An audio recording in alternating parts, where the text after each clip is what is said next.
Hello, everyone, and welcome to this important thematic session on mental health in education. My name is Zainab Hijazi. I'm the Global Technical Lead on Mental Health at UNICEF headquarters based in New York.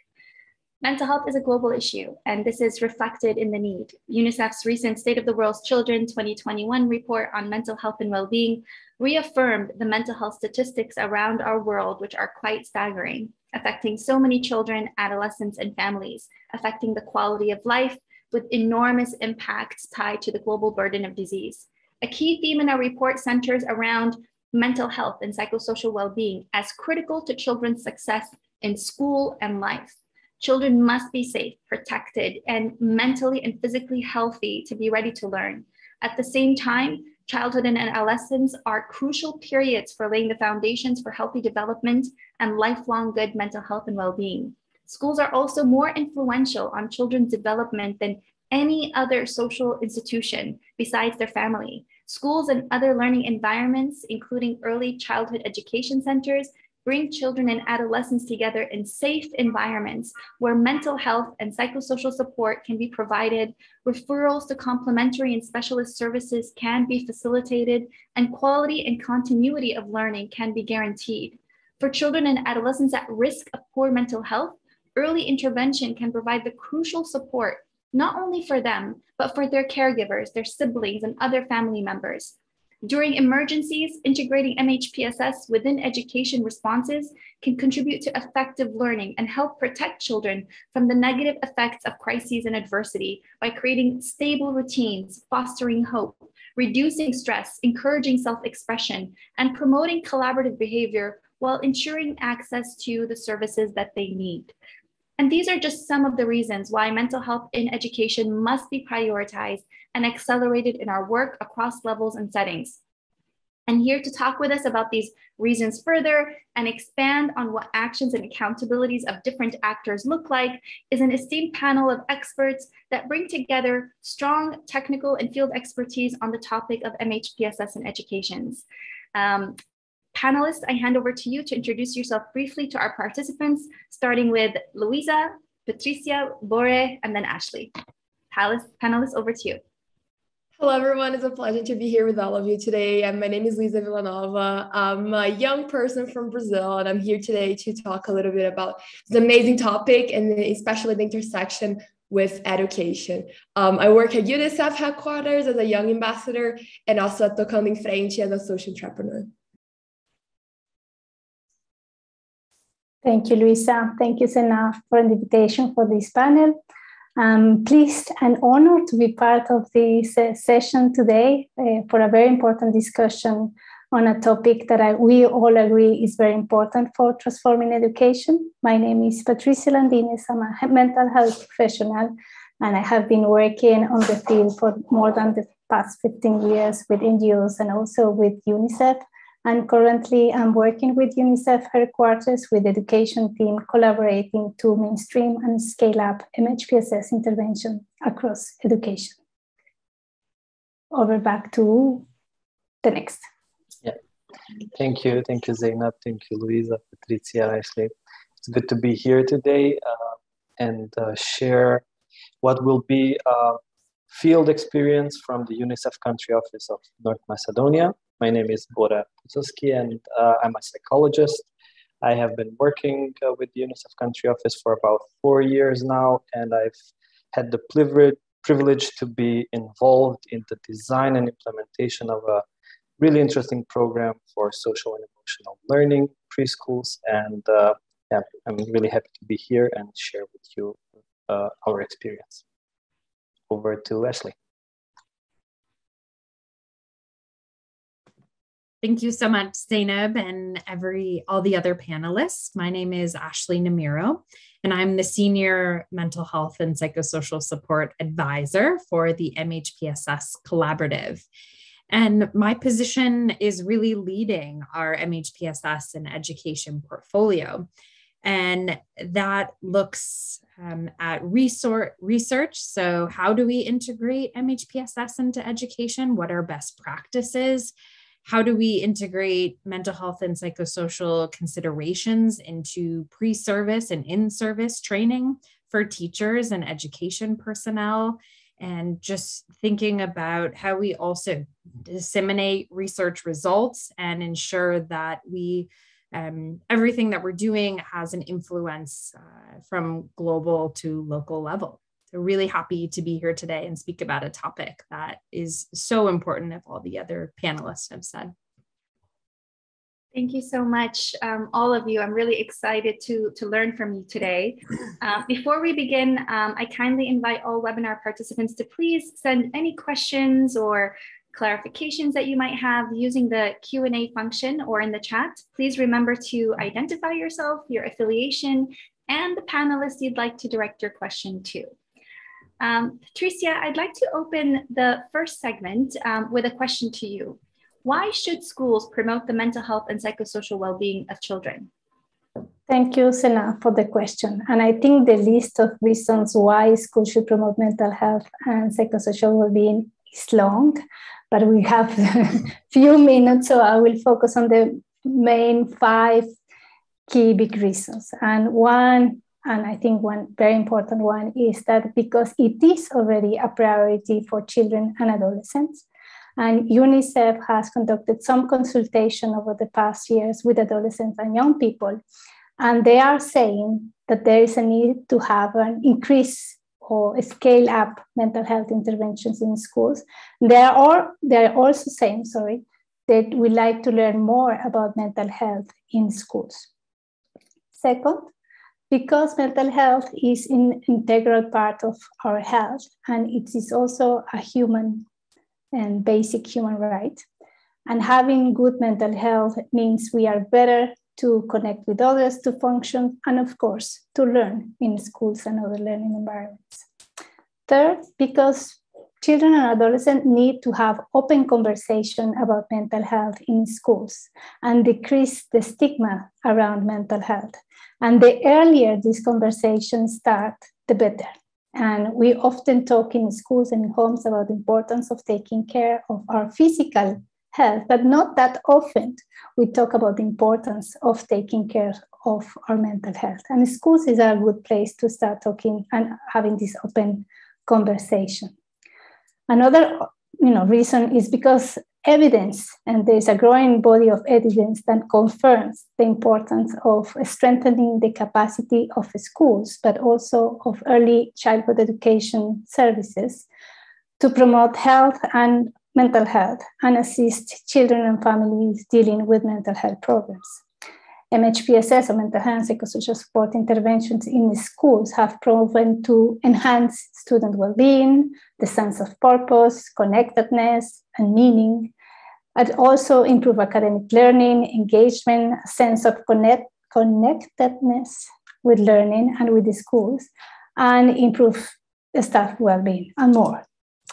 And last but not least, we cannot talk today without talking about COVID-19 pandemic and the impact that it has on the learning and health and mental health and well-being of children and teachers, and how this crisis has also raised concerns for the mental health of children and adolescents. But the COVID-19 also reminded us about that schools, in addition to providing education, are uniquely positioned to offer learners and students with a comprehensive set of services and programs that promote and respond to their mental health and psychosocial well-being needs. And despite the long and vast challenges posed by COVID, the pandemic can be also an opportunity to make changes and to take actions towards transforming education system in the long term. And in this transformation, it is critical to ensure we are making progress and ensure the schools are strengthen their capacities to promote and protect children's mental health. And I hope I didn't take too much time. Let me pass over back to you, Zainab, for the next question. Thank you, Patricia, for these thoughtful insights and really bringing clarity to the role and evidence, as you said, that schools play in promoting and protecting children's mental health and well-being. As you mentioned, we witnessed this in the context of COVID-19, where school closures translated into a loss of the comforting routine of school, sports, recreation, and friends, and opportunities for social and emotional development. But I also love that you ended it with a really positive note about building back better and how could we transform schools and education settings into better environments for our children. So thank you so much for that thoughtful response. I will now turn to Louisa. More than ever, young people are on the front line of solutions related to their own mental health, as well as mental health services within their communities and even globally.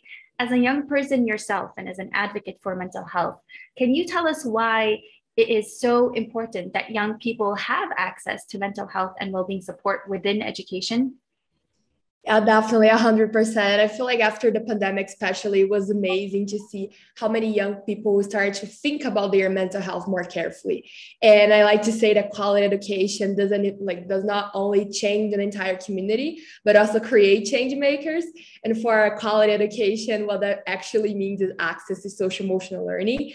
And it's super important because when you have access to those type of skills, you're empowered to actually be aware of your own community, context, and act upon it. So I feel like access to those type of abilities are extremely important to make sure that we are empowering young people, but also teaching them how to interact with others and actually pay attention to what their own needs are. So I like to tell one brief story after all of those amazing evidence that Patricia just shared. That is about two people from the same community, one young girl who was dealing with bullying and violence inside school and did not understand what was happening around her, and another one about a young boy from the same community who was dealing with extreme poverty. His father just died because of drug traffic and a lot of other really impactful and dangerous factors that were happening around that community. The first one was able to have access to therapy and ended up writing a book about the entire experience, and was able to actually think about her context and act upon it, creating a project to end bullying in her own community. The second one was a kid that was part of that project. And at the beginning did not want to be part of any activity and interact with other kids, were extremely violent and did not understand what was happening, just wanted to go to school to eat basically and go to lunch. So it was extremely hard to deal with that boy at that time because of all of the background that was happening. And after going through the social emotional learning curriculum, he was able to communicate his feelings, learn more about teamwork, and actually dream, which is something that we don't actually think a lot about in mental health context, but I feel like it's an extremely important aspect of making sure that they're empowering young people, especially thinking about the role of mental health. So at the end of the activities, and I was the first young person who have to deal with that really harsh experience inside a school environment. That little boy that was participating in our activities, he came to me in the last day of the curriculum, hugged me and said, Lou, because you believe in me, I decided to be a lawyer. So that's what mental health does. It makes children to believe and recover their right to dream. So I feel like it's really important to also see that aspect of mental health and social emotional learning that is empowering for young people, especially. Thank you so much, Louisa. I love what you said about the pandemic creating change makers, and you are certainly one of them. You touched on schools being important for mental health, but also environments where, like you said, people experience violence and other protective challenges. So how do we create schools that are kinder, gentler places for young people? To do that, we must prioritize mental health in schools, and at the heart of it all, engaging young people directly and meaningfully in all that we do. So thank you again for that really thoughtful response. Bore, coming to you now, we'd love to learn from your experience in North Macedonia. Can you lay out for us how can we meaningfully, safely, and effectively educate young people in schools, including in preschools, about their mental health and ways they can access support? Yeah, thank you so much, Zainab, for the question. Well, to give a bit of a context for the participants to the webinar, schools in North Macedonia are well equipped with school support staff. This usually means that the majority of schools would have a team of multidisciplinary professionals, a psychologist, pedagogue, a special educator, etc. At least two of them. And they are all tasked with supporting the school in their respective areas.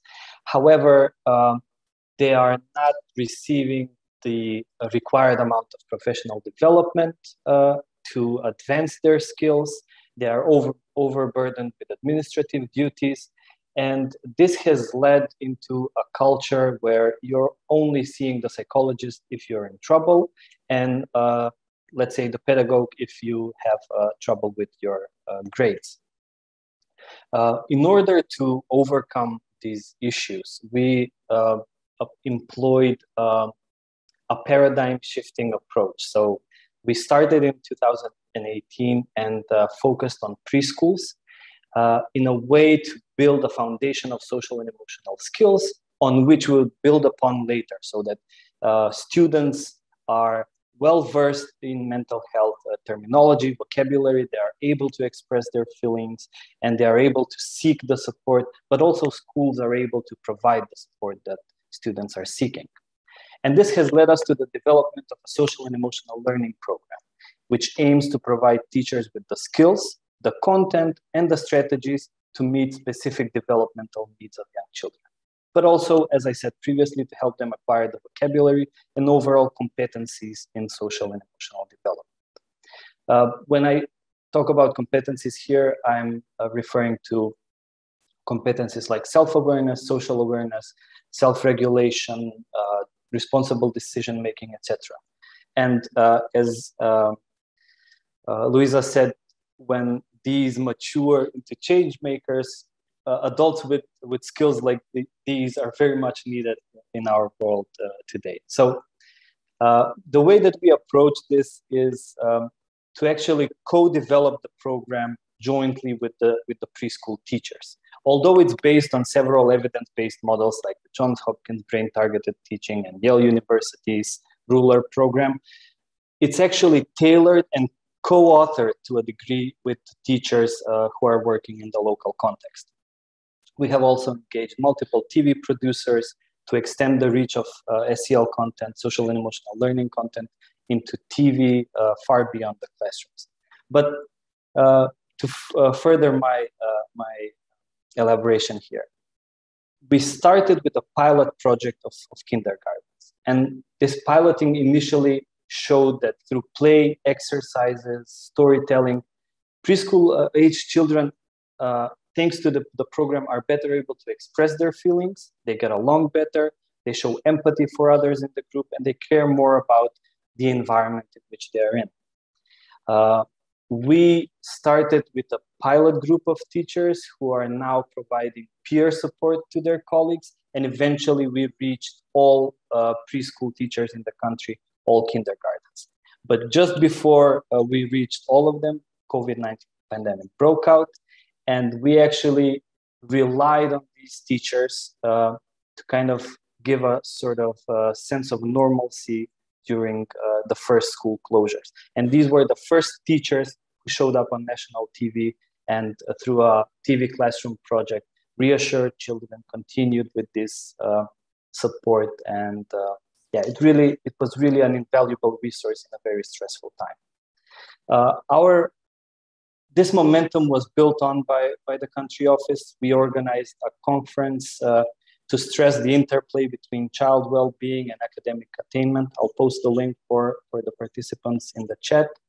But we are now proceeding with the plan to now develop, which is currently ongoing, a mental health and psychosocial support program for primary schools, which would build upon the successes that we've had so far.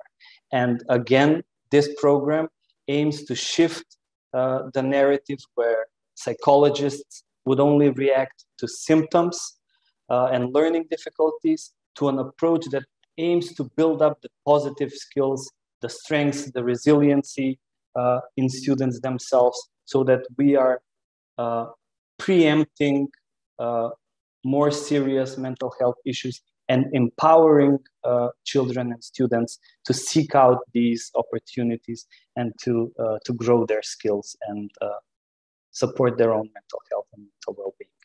Thank you. Thank you so much, Bora. I particularly appreciate your description of the challenges in creating social and emotional learning environments, which must prioritize capacity development of teachers, including support to their own well-being. And also, I think one thing that resonates with me as well is from your experience in talking about creating a system that not only responds to children's needs in times of crisis, but also ensures that we are taking on an approach that promotes mental health and psychosocial well-being and includes those important preventative measures as well. Thank you so much for that, Bora. Ashley, I'd like to close this initial round of questions with you to bring in the very important emergency-specific considerations and highlights to the discussion. Ashley, why is it so important that young people have access to mental health support within education, especially in emergency contexts? Thank you so much, Zainab. So mental health and psychosocial support approaches and interventions and education services for children in conflict can really be imperative to overcome the impacts of these chronic adversities and loss of learning opportunities that we all know are all too common. When education settings are places where mental health is promoted and mental health considerations are woven throughout the curriculum, learning spaces can serve as protective environments that really help to restore a sense of normalcy, promote healing and recovery, especially for those children that are often living otherwise disruptive lives. So when we think about the role of education systems historically, it's to help children learn skills like reading, math, and arithmetic. It's posited that these skills will help them to one day grow into adults and be active members of society. Education settings can actually provide so much more for children outside of these skills. Although they're extremely important, they're only one piece of the puzzle. So when children have access to mental health supports in schools through universal prevention initiatives, social emotional learning that my colleague just spoke about, and early detection and care, it's been shown to enhance academic achievement and improve school attendance, as well as lowering levels of stress, anxiety, and depression, and not only for students, but actually for teachers as well, in addition to improving social connectedness and coping. So if improved learning outcomes is actually what we seek in education settings throughout the world, and specifically in humanitarian settings, mental health support in education should be one of our biggest priorities. And there actually needs to be a big paradigm shift away from traditional education systems that rely on rote learning. So children spend a significant amount of their time in learning environments. And if mental health and well-being is not integrated throughout these systems, we're doing children actually a huge disservice and not paying attention to the fact that the majority of people experience the onset of mental health conditions by their mid-20s, with half experiencing onset by age 14. This is even more important in emergency contexts where children can be especially vulnerable. They can be exposed to chronic adversity, grave violations of their human rights, insecurity, deprivation that we know lead to poor mental health and psychosocial outcomes. So education systems that provide mental health and psychosocial support can really help to mitigate these risks. And as previously mentioned, serve as spaces that promote healing and that promote recovery.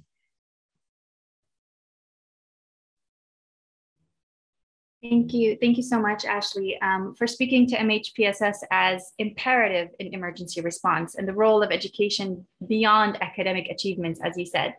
I think integrating mental health in schools can have critical impacts on children's emotional and overall development and well-being. And I draw parallels between what you said and Patricia's comment about transforming education and needing this paradigm shift in the way that we approach education in children's lives so that they could really excel and thrive both in emergencies and non-emergency settings. Great. So before I move on to the second round of questions, just want to remind everyone to please use the Q&A function to pose questions to our panelists.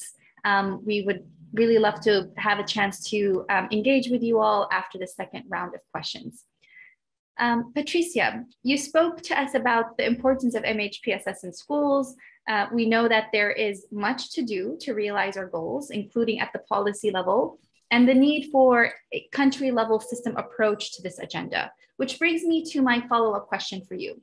What are some of the key findings and recommendations that UNICEF will be highlighting in its forthcoming policy brief around the Transforming Education Summit later this year? Thank you, Zainab. For those that don't know what it is, the Transforming Education Summit, very briefly, that last year it was announced by the UN Secretary General, Antonio Gutierrez, a Transformation Education Summit that will happen in New York this September. And there's also a pre-summit at the end of this month in Paris. And this summit will bring together global, national, local education stakeholders, actors, and authorities to dream about how we imagine education system in the future. And this is a great opportunity to have a global dialogue on how we want to transform education systems in the long term. And this is a unique opportunity for us to transform an education, to strive for the promotion and protection of mental health of children and teachers in learning environments. And we are taking this opportunity to ask policymakers, government, private sector, donors, mental health practitioners, educators, coalition, advocates, young people to join efforts and help us to strengthen the education system by developing and increasing, evaluating, generating evidence around long-term and sustainable school-based mental health, psychosocial support policies, programs, strategies, and services. And of course, we all know that there is not a single formula to do so, and programs and services must be adapted to the different contexts according to the needs and also the resources available. And now to the point you asked. Although we know that there is a not single formula, we are suggesting that more attention needs to be given to one, increasing mental health literacy of students so they can, again, can talk openly, about mental health in the schools, but also in homes. And that could be done, for example, by integrating mental health literacy and social-emotional learning in the curriculum. We are also suggesting to provide learning opportunities for teachers and educators so they can strengthen their own knowledge and capacities to promote the student mental health within the classroom in a systematic way, not one training here, one over there, or one workshop here, but systematically in pre-service and post-service training, but also ensuring that not only training, but they also have support from MHPSS or mental health professionals that they can provide technical support when they need it.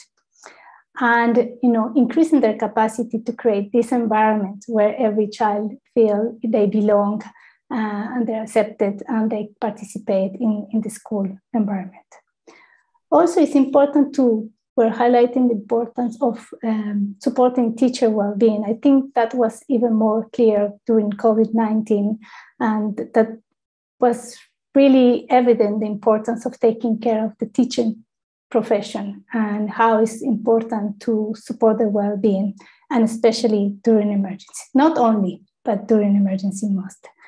And last and not least, we are also asking for increased investment and attention to mental health services within schools, whether those services, like in North Macedonia, can be provided within the schools, or ensuring there are linkages and coordination across sectors to ensure that those children that need a more complementary or specialized support can have access to it through schools. But for this to happen, really, we need strong country leaderships. We need large-scale investment. We need coordinated efforts across sectors, and of course, school-based policies and programs that are relevant and responsive to the context and evolving needs of the children according to their age and their different abilities and needs. So just to end, to reiterate again that this is a critical moment and a great opportunity for us to influence this Transforming Education Summit. So during the Transforming Education Summit in September, we will be launching this policy brief on MHPSS in education, and again, calling on governments, donors, and partners to prioritize mental health in the education sector. So this generation, but also future generation of children and adolescents, can learn in a safe, nurturing learning environment that protects and promotes the mental health. So we are hoping we are all joining efforts in this Transforming Education. Thank you, Zainab, and over back to you. Thank you so much, Patricia. It'll be really wonderful to use this policy brief as an advocacy tool and a really clear call to action for governments to incorporate and adapt the essential components that you just laid out, the essential components of a mental health and education policy across the development humanitarian nexus. So thank you so much. We're looking forward to the policy brief being launched at the special MHPSS side event to the Transforming Education Summit. And thank you to Emma, who has included a link to the Transforming Education Summit for you all to learn more about the events that are scheduled during that time. Great. So Louisa, I'd like to come back to you as well with a follow-up question. And again, from your perspective as a young advocate for mental health, what recommendations do you have about how to best support mental health and well-being through the education system in schools and in universities? That's a really hard question, but I feel like something that I've been thinking a lot about is a quote that I heard in a UNICEF panel. One young advocate said that nothing about us should occur without us. So that's a really interesting framework to think. And I feel like having community-centered initiatives for mental health is extremely essential. And our work, in my work in Brazil, for example, and around the world with mental health, it has proven that to be true. So, for example, when you go to a different community that is more conservative, where there is like other cultural traits, it's really hard to talk about mental health because it's still a taboo. So in order to be able to like bring that knowledge and bring that advocacy and talking, it's really important to have people from that community, especially young people who are more aware, talking about it, especially with policymakers and other stakeholders in the environment. It's really, really important to make sure that those conversations are happening and intergenerational talks are actually occurring to make sure that we have really that flow of information and different perspectives coming in to further develop what mental health is from a specific community. So I feel like that recommendation is really, really important. I feel like Patricia's point about investment is also really key. In Brazil, for example, right now, our politicians are not paying a lot of attention and directing part of our budget for mental health specifically. It's still a big taboo in the country and all over Latin America to talk about what mental health actually means and the impacts it has for the economy, for the social development of a certain country, and for education standards, for example. We still are like looking for mental health as a plus and not as something essential for the development of a certain country. So I feel like that's another perspective that needs to change. And we only change that through more awareness. And I feel like young people are incredible allies in making that shift like to happen. So I feel like that's an important aspect too. And lastly, I feel like the methodology is also really important and it has to be the national curriculum. So like when you don't have social emotional learning in a country's certain national curriculum or in a city, public school system, it's really hard to make sure that those who are most in need are having access to that like knowledge. So it's really important to make sure that we also implement that in the school curriculum and in the structure themselves to make sure that we have a more institutionalized approach, because the teachers are really starting to understand even more the importance of bringing social emotional learning to schools. But it's really important to make sure that the government becomes an ally in that fight and making sure that we have like further efforts of making social emotional learning more available for everyone, no matter their socioeconomic status, which schools they go to, and which community they're a part of. So I feel like those are three really important aspects of making sure that happens. And more specifically about our methodology, something that we also realize, especially at Tocando em Frente and other NGOs that are youth-led around Brazil and the world, especially Latin America, we saw that if you only talk about mental health and be like, hey, mental health is important, let's end bullying, for example, and you explain why bullying is wrong and things like that, that won't have the same impact of making sure to have a gamified approach, a play-centered approach for kids, showing them through action why it is important. So when you put them into a scavenger hunt, a group of kids that are 10, 8, to like find a treasure in their school, and you have them working together, a lot of the skills that Bori, for example, was talking briefly about are going to be practiced. So it's really important to also think about a methodology we are bringing in. And again, young people are great allies to make sure that it's happening. Thank you so much, Luisa. You started your response with the slogan, "Nothing about us without us." And this is a slogan actually originally coined by activists working in the disability and inclusion space, and has become critical in driving an MHPSS, a mental health approach that is inclusive and participatory and meaningful, because it builds on the needs of young people and their engagement and role in developing and driving those actions and the policies that impact them and their communities. Thank you so much for that, and also bringing light to issues like equity, as well as the methodologies that are critical for us to be able to truly and meaningfully engage young people in these actions. Bore, I would like to come to you once again with another follow-up question. What lessons have you learned about how to best support mental health through the education systems in schools in North Macedonia? Thank you, Zainab, for the question. I would like to reiterate what Patricia said before.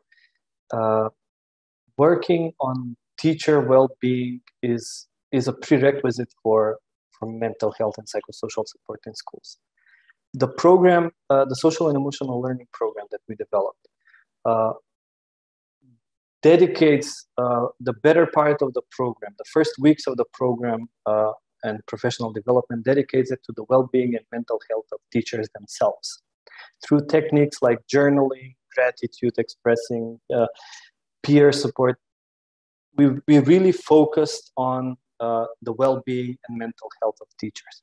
This is especially important for early childhood education, because with children at that age, teachers need to model that behavior. They need to show social and emotional competencies to children, because children will pick up on all of those subtle keys and nuances of the state in which the teachers are in. So really focusing on the teacher well-being, it may be slower, it may be costlier, but it's a prerequisite for successful MHPSS programs. The other important aspect, and the lesson that we learned here, is that teachers need to be involved in the development of the programs. A lot of the language that is used for mental health is still, as Luisa mentioned, it's still a bit of a taboo, so teachers need to feel comfortable with the words that they are using. For example, self-awareness. In some languages that may not be as domesticated as a term, it needs to be verified and essentially adopted by the teachers if they are going to use it. So it's really important to involve them in creating these programs, involve them in creating the content. They have tons of ideas for games and activities. Involve them in creating the resources that are going to be used so that they feel more ownership and a sense of agency in these programs. I would also like to add that a lot of the professional development opportunities would cover teachers, at least for our country, and extensively would cover teachers, but not mental health professionals, not the psychologists in schools. And they are, I'm sure in many places, really outnumbered by the sheer amount of work that they have to tackle in a school. So it's really important to invest appropriately if we want to see all the benefits of mental well-being of children. These translate into student achievements, translate into quality of life, translate into the well-being of our communities and the world in general. So we really need to dedicate the time and the resources to make this a meaningful effort. Thank you. Thank you so much for the focus on mental health and well-being of teachers who are the main source of care and nurturing for children must be prioritized. And thank you as well for widening our discussion today regarding participation, because yes, this includes children and young people, but it also includes teachers who need to be at the forefront also of developing those methodologies, developing those programs and trainings that are really meant to serve and support the children within their care. And all of these, as you said, are ingredients for translating into environments that are supportive to that are supportive and also protect the mental health of young people. So thank you once again. Ashley, I'd like to end this second round of questions with you. What lessons have you learned about how to best support mental health through the learning environments in emergency contexts? Thank you so much, Zainab. And you'll hear me echo a lot of the things that my colleagues have beautifully stated. And to answer this question, I'll summarize 2 recently released articles that I worked on with colleagues to compile learning about how to support mental health and well-being through learning environments. So in one article, we developed through a very large consultation process, core actions to enable a shift towards education that is responsive to children's mental health and psychosocial needs and learning requirements. And this is specific to humanitarian settings. So the first core action is to engage communities, including children and youth, meaningfully and safely in the design, inception, and evaluation of any humanitarian programming and research. So more specifically, work with existing community structures and ensure youth, caregivers, teachers, and all education personnel and community members in fact inform MHPSS programming in education and learning spaces. Secondly, working alongside caregivers to promote the well-being and learning of children early in the life course. So investing in early childhood development and the well-being of caregivers is critical to mental health and psychosocial well-being and really supports the trajectory of children's learning. Work with national education systems and advocate for the inclusion of MHPSS programming within education services and teacher training. So both in service and pre-service training. Building upon and integrating it into existing mechanisms, programming, and national curricula. Create national sectors plans that are inclusive of MHPSS and link education services to health and social welfare systems. As a cross-cutting issue, MHPSS is linked across all humanitarian action. And we want to ensure that there's functional referrals up and down the layers of the IASC MHPSS pyramid of interventions. So it's not just about integrating in education systems, it's ensuring that those other services exist to support children in need. So advocate for access to flexible multi-year and multi-sectoral funding geared towards integrating learning and well-being outcome in all humanitarian response. and I will share these articles that I'm speaking about as well in the chat function. So the second article looked at mapping which interventions work, focused on evidence for program theories, how interventions work, focusing on theories of change, measurements, and intervention implementation, and for whom interventions work for in MHPSS and learning environments. So we often see that there's general statements around safe and enabling learning environments across much MHPSS and education literature, but little elaboration on what this means and why interventions actually work in humanitarian settings. And to really understand this, we developed 11 program theories around education and MHPSS. 4 of the program theories were at the child level, 3 at the teacher level, 2 at the caregiver level, 1 at the school environment, and 1 at the school management and administrator level. I don't have enough time to go into this now, but what we developed from them is really highlighting, Zainab, you just talked about the ingredients. So we highlighted the ingredients needed when providing mental health and psychosocial support in education settings. And really through this process, there was ample attention given to the shift towards more holistic, whole school approaches to MHPSS programming.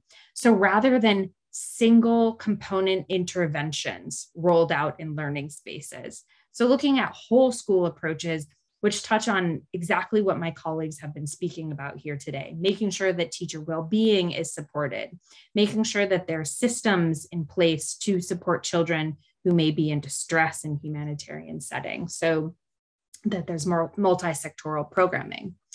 So overall, our research emphasized that many levels of actors, so school leadership, teachers, staff, caregivers, are all critical to creating these safe and inclusive learning environments for children. So we really have to look at the social ecology of the child. While we did not see a lot of emphasis on caregivers and other non-school centered aspects of enabling environments in the literature, we know this is such an integral part to more holistic approaches to MHPSS and education.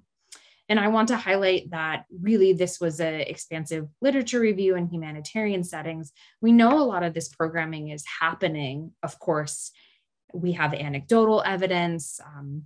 There's a lot of program examples. And so just highlighting those theories of change and what we think through a consultation process are very important whenever you're doing MHPSS and education programming.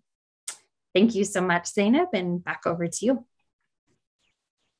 Thank you so much, Ashley. You covered so many wonderful things. And I think one of some of the points that really resonate with me are the ones that you made around community engagement, around acting early and early childhood development, and the well-being of caregivers, and about creating this, multi-layered, multi-sectoral system with MHPSS, and where education links to other sectors like health and child protection. And I think this is such an important point because these are really needed. And I think Patricia mentioned this as well, this kind of collective action that is really required to strengthen resilience and reduce developmental and societal risk factors, as well as address service access issues and disruptions for children, adolescents, and caregivers. Thank you so much, Ashley, and to all the panelists for engaging with us in these Q&A segments. So now I open the floor for questions to our panelists and any reflections you'd like to share. There are already quite a few questions that are coming through.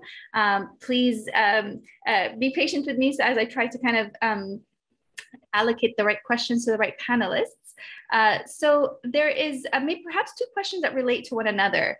The question reads, there is a culture in place almost worldwide prioritizing results in schools and putting a lot of pressure on getting results. How can mental health curricula address this culture? Wondering who might want to take this question from the panelists.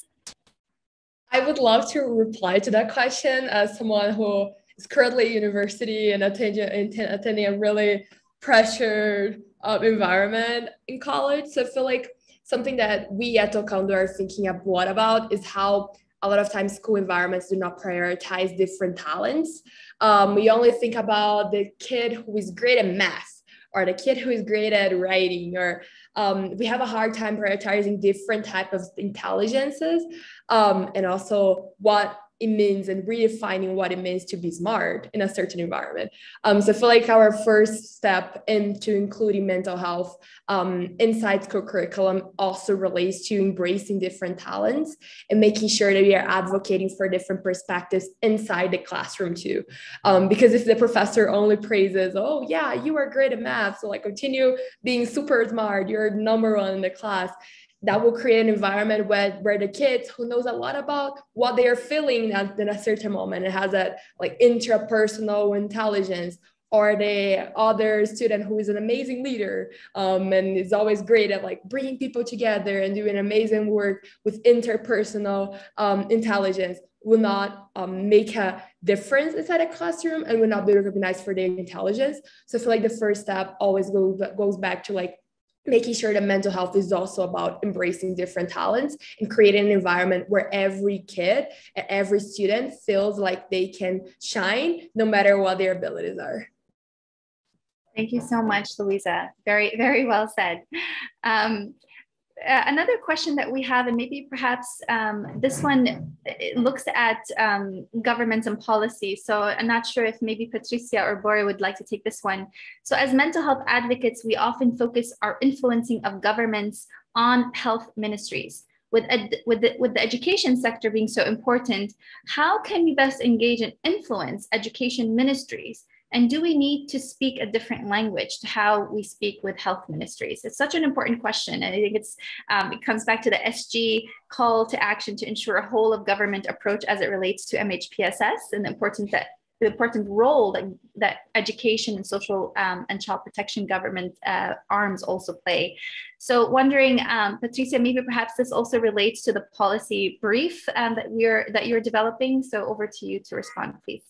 Thank you very much. So I will try to be brief, but this is all about, I think, transforming education summit as well, where, you know, all governments and education authorities will be there.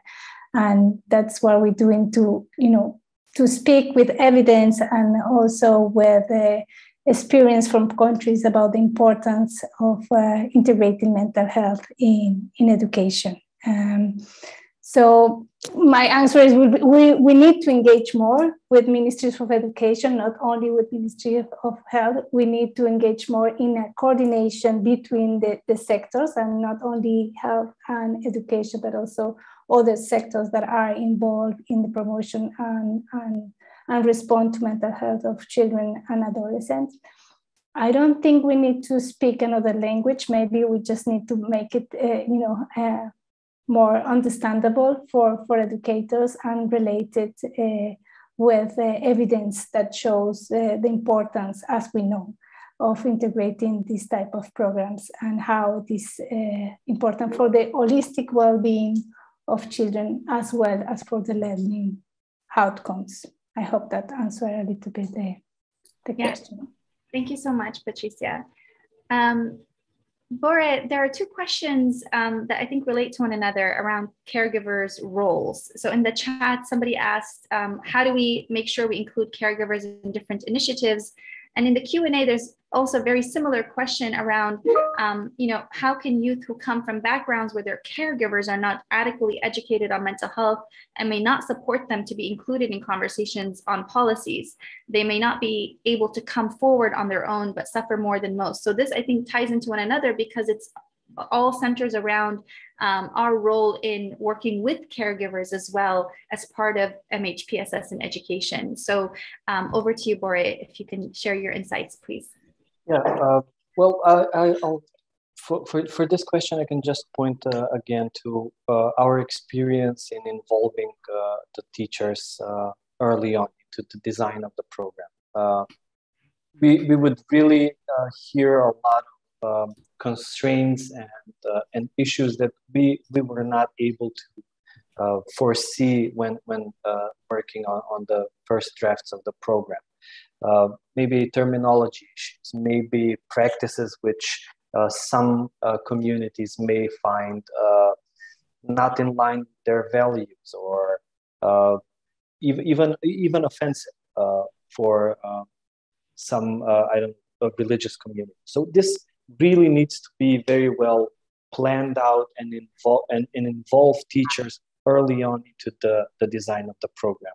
Well, the question also focuses on youth who come from diverse backgrounds, and maybe if the caregivers are not sensitive or attuned to that. This is what Luisa was previously mentioning. Children also need to be part of this. While it's definitely more difficult for early education programs, still the effort needs to be made so that we account for their cultural specifics, and making sure that whoever is working with them is well aware of what their needs are, what their values are, and system of beliefs.